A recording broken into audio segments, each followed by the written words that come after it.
Well, Shabbat Shalom. Well, it's been a week, hasn't it? Back in December, this hasn't come out yet, so you're getting the scoop. Back in December, I was interviewed for the Houston Jewish Community Archive. And in the interview, Dr. Joshua Furman and I talked about lots of different stuff.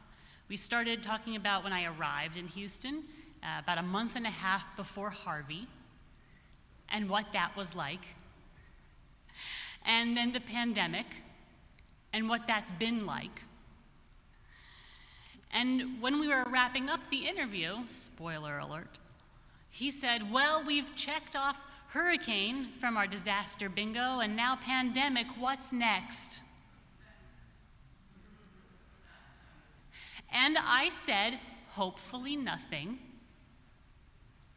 And Dr. Furman joked, alien invasion? And then I said, nothing can be worse than all this, right? But every time you say that, so I'm not saying this is all my fault, but I am saying that I should have told him $20 as a polar vortex hits and we all lose power and water and it's 12 degrees outside and the roads are ice. Because then at least I'd have $20 to pay my Centerpoint bill.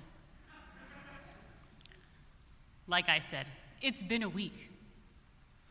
And I remember Harvey, like I said, I was here but I was here. And we lost power and water then too.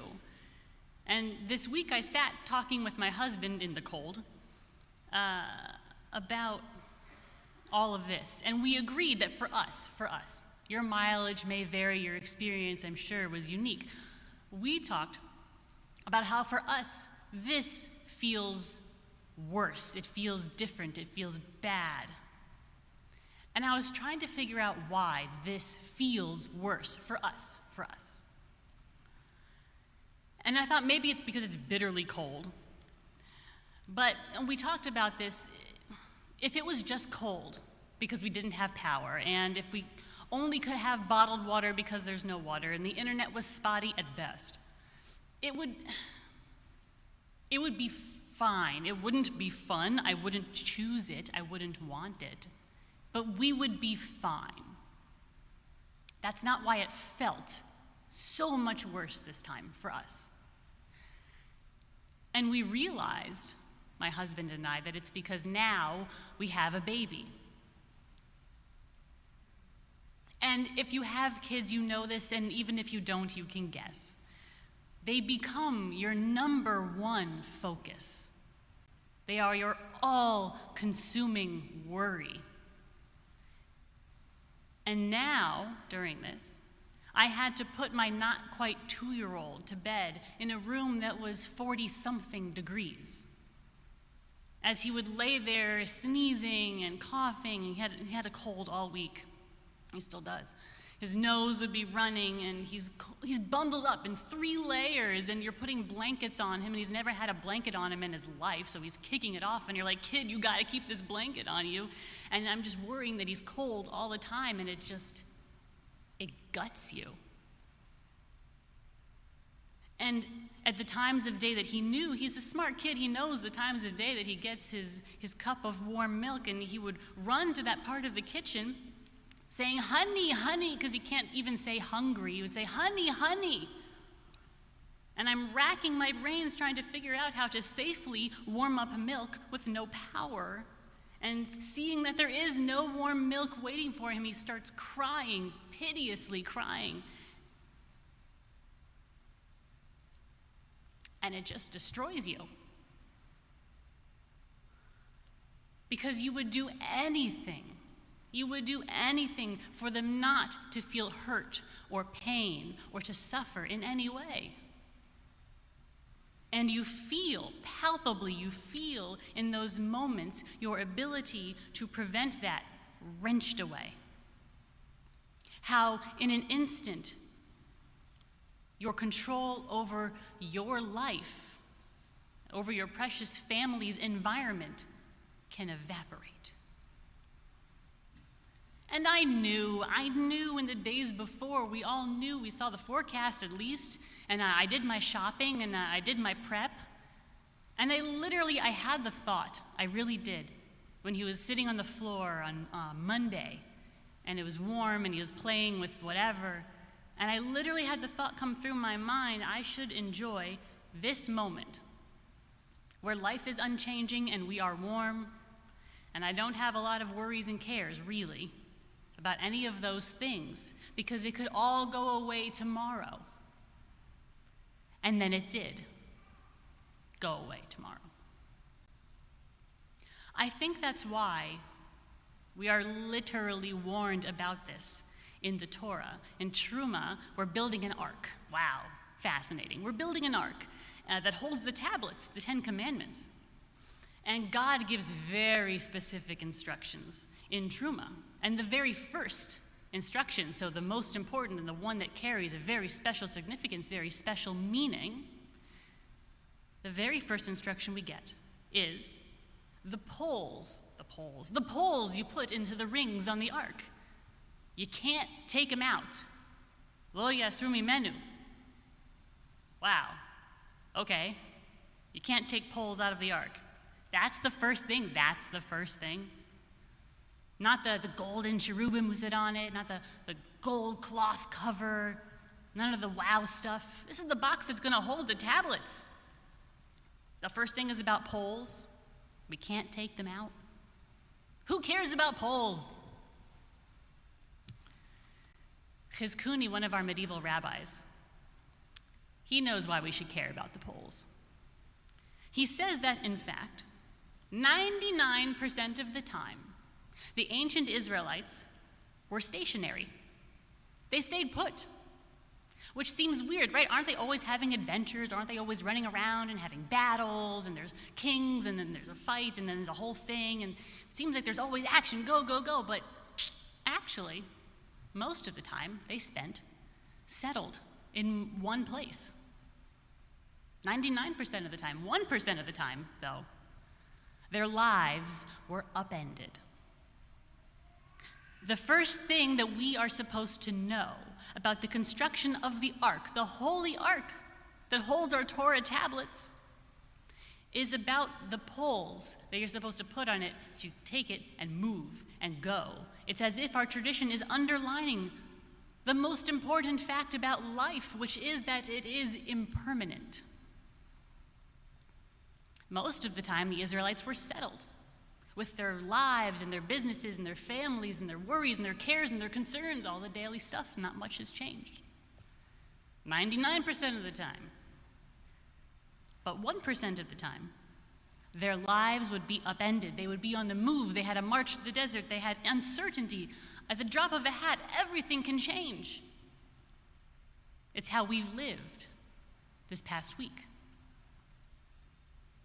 Right now, in my home, we, like many of you, do not have water.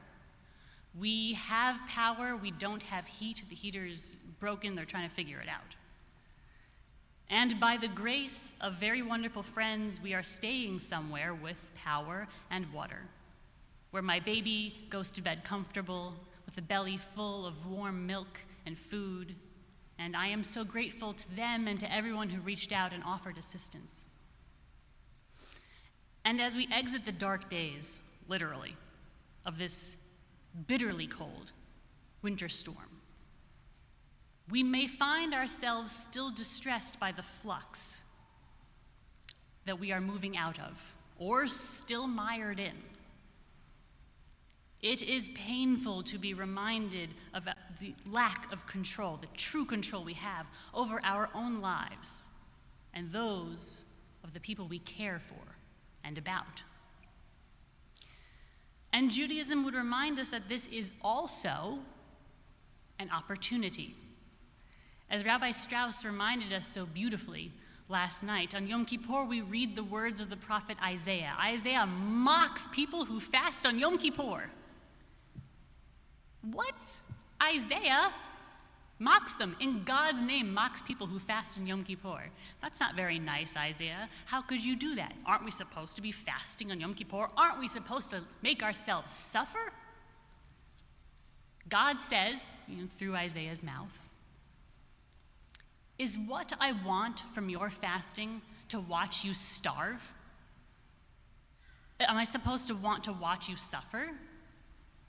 This is the fast that I desire," God says, "is that you share your bread with the hungry, house the unhoused, clothe the needy. Such is the fast I desire," says God. On the drop of a dime, life can change. The Torah warns us that this is so, and we learn that. We know it's true through our own life experience. That suddenly we may be bereft, and life's basic necessities become hardships to acquire. Which is why our prophets remind us,